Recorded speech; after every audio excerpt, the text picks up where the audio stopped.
મહેસાણા જિલ્લાના કોચવા ગામે સ્પાઈડર લીલી નામના ફૂલની સફળ ખેતી થઈ રહી છે. આ ખેતી ખાસ કરીને વધારે પાણી હોય એવા પ્રદેશમાં અથવા તો પાણીના સુવિધાવાળા ખેતરમાં થતી હોય છે. આ ખેતી પ્રમાણમાં સરળ છે, પરંતુ એકમાત્ર શરત એટલી જ છે કે આ ખેતીને પાણી વધારે જોઈતું હોય છે. વિજયભાઈ અંબાલાલ બારોટ, કોચવા ગામનો વતની છું. મારો તાલુકો જિલ્લો મહેસાણા લાગે છે. અને વાવેતર કર્યા પછી 3 વર્ષ પછી એનું ઉત્પાદન ચાલુ થતું હોય છે. આમ તો આ પાક ઓલરેડી નેર એરિયાનો પાક છે. અમદાવાદ છોડ્યું એટલે નડિયાદ છે, બોરસદ છે, પેટલાદ છે, વડોદરા છે, ત્યાં આની ખૂબ પ્રમાણમાં ખેતી થાય છે. અને અમદાવાદનું જે ફૂલ બજાર છે ને એ દિલ્હી રોજના ભાવવાળું છે. ત્યાં કાયદેસર ફૂલની હરાજી થાય છે. એટલે ત્યાં ગમે એટલો માલ હોય તો એ પડી રહેવાનો કે કોઈ પ્રશ્ન આવતો જ નથી.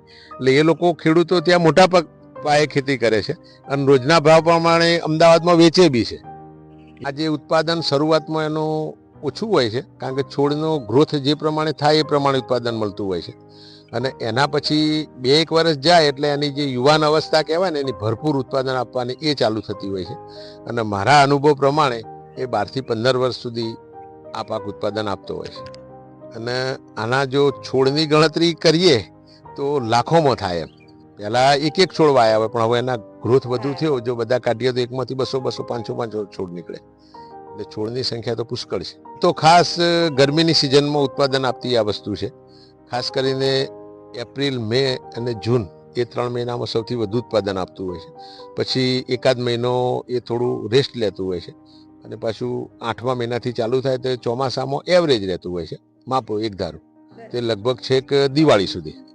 અને ઠંડી સિઝન ચાલુ થાય એટલે ધીરે ધીરે એ ઓછું થઈ જતું હોય છે. આમાં બીજી જે દર સિઝને જે નવો પાક વાવવાની જે ઝંઝટમાંથી મુક્તિ મળતી હોય છે. ખાસ એક વખત વાવી દીધી એટલે પછી એને વર્ષમાં એક વખત દર વર્ષે પુલિંગ કરવું પડે.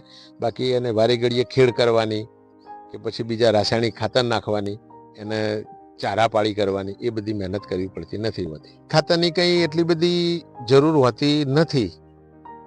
અને અમે રાસાયણિક ખાતર એટલું બધું આપતા પણ નથી. વધુમાં વધુ પાણી આપીએ છીએ. અને 2 વર્ષ જાય એટલે 3જા વર્ષે છાણિયું ખાતર આપીએ છીએ. ઉત્તર ગુજરાતમાં કોઈ આ ખેતી છે? તો મને ખ્યાલ છે ત્યાં સુધી કોઈ મોટો ખેડૂત નથી. ખેતી જો કોઈ ખેડૂતને કરવી હોય તો તમે એને શું સલાહ આપશો? આમ તો ખરેખર જોઈએ, જો બીજા કોઈ ખેડૂતને કરવી હોય તો એને પેલું માર્કેટ વિશે માહિતી લઈ લેવી પડે. બાકી અહીં જે મહેસાણામાં અમે જે વેપારીઓ પાસે માલ મોકલાવીએ છીએ એ લગભગ અમારો માલ ઇનફ જ રહેતો હોય છે. બાકી જો એ અમદાવાદ કે એથી આગળ જો એનું માર્કેટ શોધે તો એ વિપુલ માત્રામાં જો ખેતી કરે તો બી ચાલી શકે એમ છે.